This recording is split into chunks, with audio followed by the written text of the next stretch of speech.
What's up, guys? It's Brian with MTMMix.com. Sorry I'm a little bit under the weather and my voice might sound a little nasally. It's because I'm still getting over a cold. I've had it for about a week now, which is why I really haven't been putting out a lot of material on my channel. But today I'm bringing you guys a video about something that's asked a lot on the internet, especially in these forums and YouTube comments and stuff like that. And that is how to properly mix your bass and your kick drum. A lot of the YouTube videos that I have seen really only address one situation that you could do, when really you want to make a combination of these mixing techniques to really make sure that your kick bangs through the mix while your low end bass instrument still dominates that low end and gives you that nice rumble in your mix. So we'll hop on the screen. I'm going to show you guys 2 steps that you could do to make sure that you have a thick low end in your mix. Alright, so I got a record from one of my clients. His name is Tage. He's working on his project, and this is one of the songs on it. I've used a record of his in a previous video too, so be sure to check that out. I'll leave a link in the description. So this is a good record to use because there's a lot of low-end information, and this kick drum is having a bit of an issue trying to cut through the mix and be prevalent in the mix. I'm going to play just the beginning for you so you guys can get a feel for what it sounds like. And just take note of all the low-end information that's going on in the mix. Do you believe?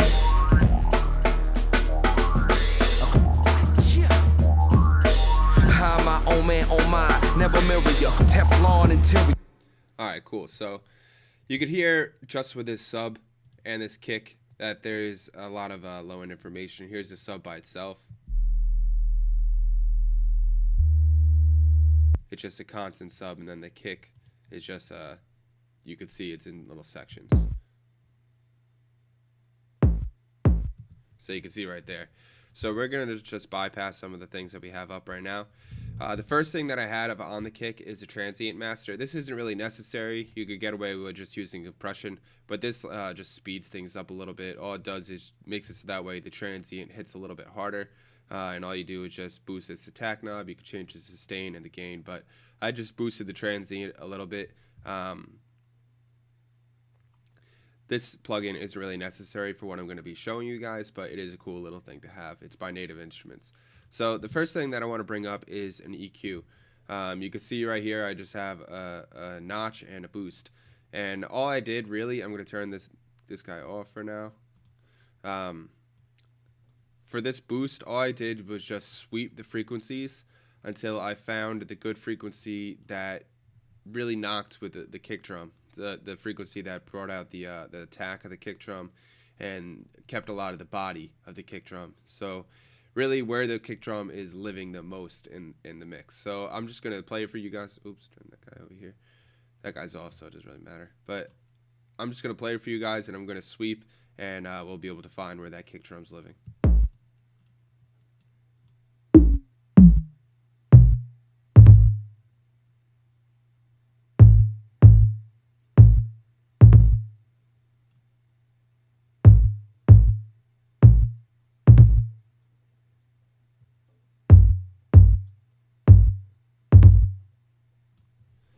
Alright, cool. So we'll go somewhere around there. You got to take note of the frequency. It's at 95.92. 95 hertz is fine. So definitely just lower that gain a little bit. That you don't want it that drastic. So right now this is a 6 decibel boost. It's a pretty hefty boost, but you know, it gets the job done. So the next thing that you want to do is bring up an EQ that's on the sub. You could hold shift and click your EQ to bring it up. You can see here that I already have a bunch of stuff going on.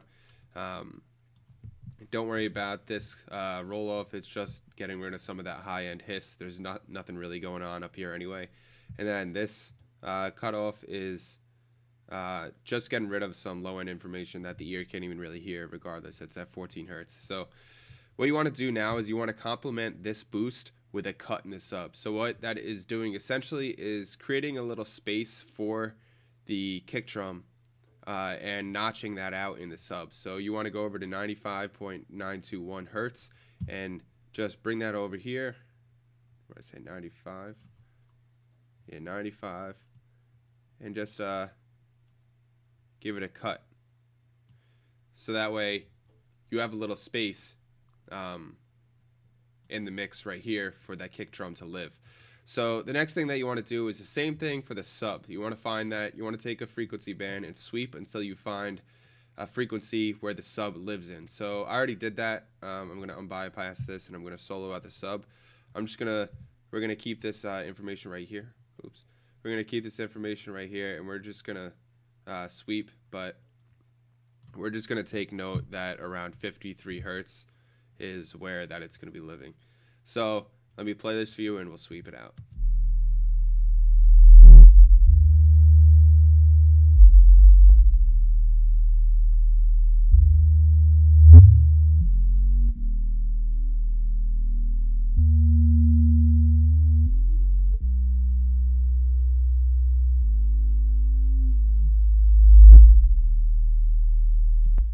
All right, cool. So you could notice that around 53 hertz is where that big, thick, heavy rumble and bass is. So we're going to keep that frequency there. You're able to hear some of the resonance over there, which actually sounded pretty good. So I might actually go back into the mix a little bit later and dial some of that resonance in the sub because that sounded pretty cool.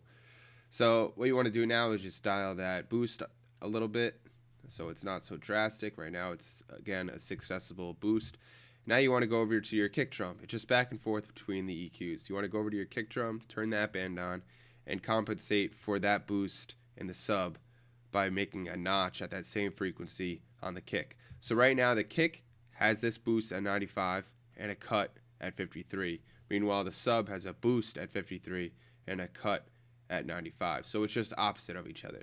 So by doing that, you create notches that you can make the other instrument live in. Create the essential frequency that's going to define that instrument in the mix and give it its own space in the mix. So the next thing you want to do, I mentioned in the video that that's usually what people on YouTube are saying to do, and they usually leave it at that. I like to go one step further and just do a little sidechain compression on that sub. That way your kick drum has an extremely large space that it could live in, and you don't really have any frequency competition whenever the kick drum's hitting. So I already dialed it in. You can see over here I turned it on. This is a stock compressor in Pro Tools. It's actually my favorite compressor to use when I'm doing sidechain compression. It's really simple to use. All you do is just turn on the sidechain. You activate it by hitting this key right here. So that's on, that's off, and then you just route that input to whatever bus you're going to be using. So you can see over here I have a bypass send. I'm just going to unbypass that. So now whenever this kick drum hits, a full copy of that sound is being sent to this compressor. The input is 5 and this bus send is going to bus 5. Sorry, jumbled my words up a little bit. So this is going to 5 and then this is receiving from 5.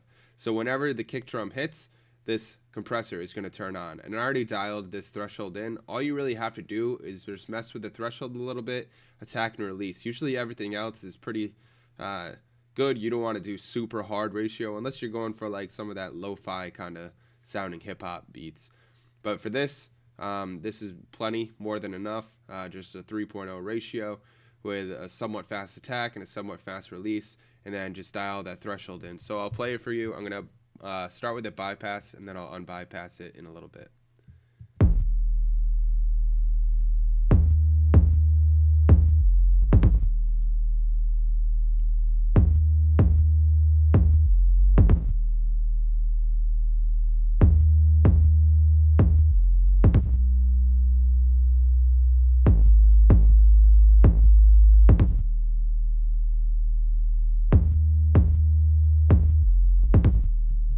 So you could hear the sub ducking underneath that kick every time the kick drum hits, and that just creates more space for the kick drum in the mix overall.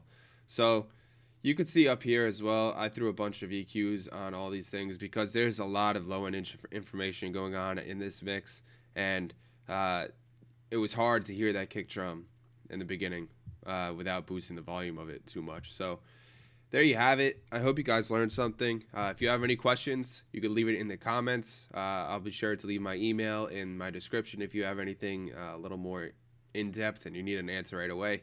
I'll be able to help you out with that. So until next time, guys, I'll talk to you soon. Do you believe? Yeah.